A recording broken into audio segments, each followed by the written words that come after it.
Hello, Chem Fam. We are going to look at our official mole map for the stoichiometry unit. If you take a look over here to the left, there's a lot of different things going on. But if you look at this very top part, you'll notice that this is something you've already seen before. It allowed you, if say you had the mass of an object, to eventually convert to how much volume it would take up simply by following the map. So to go from mass to moles, using this conversion factor, and then moles to volume.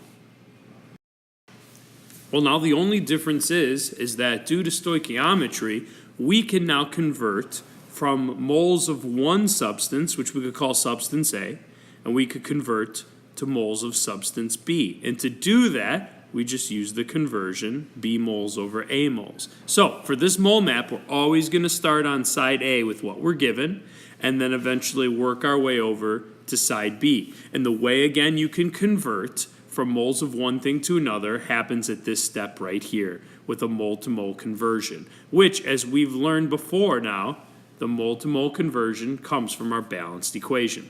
So let's take a look at our example over here and get an idea of how we can use this to help solve a problem. Taking a look over to the right, we have the equation that is 2 moles of sodium react with chlorine gas to give us 2 moles of sodium chloride. All right, and the problem here says that if we have 5 grams of sodium chloride that fully reacts with chlorine, we want to know how many formula units of sodium chloride we would form. All right, so we're given two things. First of all, we're given that we have 5 grams of sodium to start with, and we want to know how many formula units of sodium chloride we would form. So let's take a look at that. First of all, since we're starting with sodium, we will call that object A. And we're going to end with sodium chloride, so we're going to call that object B. All right? So we will start on the A side always of our mole map, and we will map out exactly where we're going to go to eventually solve for formula units of sodium chloride, and then we will take the math steps that we should take in order to get there. So first of all, we're starting with 5 grams of sodium, which is mass, all right? And eventually we need to end at formula units of sodium chloride.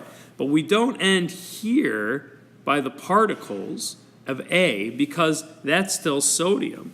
It would be particles of B would give us the formula units because that's sodium chloride. So we start on side A, we would go to moles of A, we then convert moles of A to moles of B, and then from moles of B to particles of B.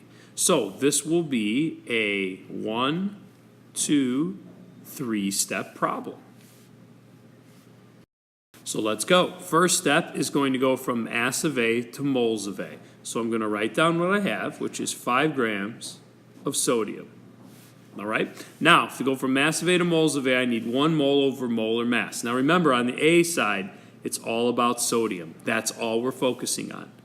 So to do that, from 5 grams of sodium, I'm going to put 1 mole of sodium up on top and the molar mass of sodium on the bottom. Looking on the periodic table, I know 1 mole of sodium is about 22.99 grams for every mole. So I'm going to put that in there. All right? Now, I could, after this step, leave that there, but the reason this mole map works, once again, is because now grams of sodium are canceled, and I'm left with moles of sodium. So step 1 is complete. Now that I have that, I want to take my next step, which would go from moles of A to moles of B. To do that, I will do B moles over A moles. All right, so let me see if I can squeeze that in there.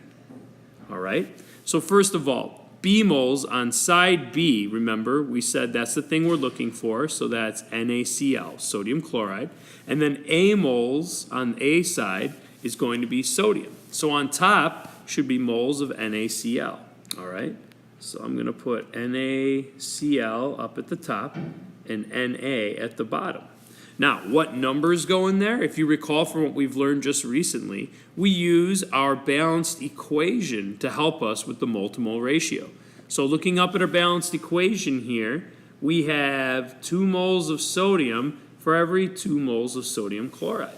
So I'm going to put a 2 for each of them since they are an equal conversion factor. And technically, I'm running out of room, but that should be 2 moles of NaCl and 2 moles of sodium. Now, the reason that they ended up on top and bottom where they did was moles of sodium now needs to cancel out with moles of sodium, and we're left with moles of sodium chloride. Okay? The very last step we would do, and if I had more room, I would go more to the right, but I'll just put it over here. The very last conversion factor now is to go from moles of B to particles of B, because formula units is in particles of B. So I'm going to use this conversion factor, which is Avogadro's number, 6.02 times 10 to the 23rd. See if I can get that in there. And that would be formula units of NaCl. Divided by, on the bottom it just says put 1 mole of NaCl. Okay, so let's look at that, why that works out. Since moles of sodium chloride are on top over here, that's going to cancel with moles of sodium chloride over here, and we're going to be left with our units that we needed, which was formula units of NaCl. So I'm going to put my label here, formula units of NaCl, and then I'm going to go to my calculator, and I'm going to crank out those numbers. Please remember, anything on top, the numbers are multiplied, okay? Anything on the bottom, you divide by those numbers. So divide by 22.99, divided by 2, divided by 1. Plug it in the calculator, crank it out, and let's see if what you get is what I get. Putting it in, I'm going to do 5 times 1 divided by 22.99 times 2 divided by 2 times 6.02 second E 23 divided by 1.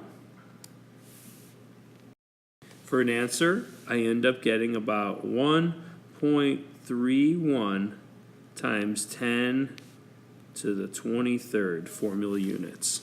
All right? Now, the math is one thing. This is called stoichiometry, again, because you're using your balanced equation to help figure out the mole-to-mole ratio. But also, this is using your mole map here and your dimensional analysis skills to help convert from one thing to the other to the other. Using your mole map is important. So remember, you always want to start on side A, figure out where it is you begin, and then figure out where you're going to end. Maybe it would be the volume over here. All right? Then use the path in the arrows to figure it out. But that is a little bit of a demonstration and a walkthrough of how to use your mole map. You will get very good using it pretty soon, and with more practice, this will become very natural. All right? So take your time, make sure you write down your work, and make sure that you are careful with your calculator work, and you should be fine. Thanks for listening, JChem. Have a great one.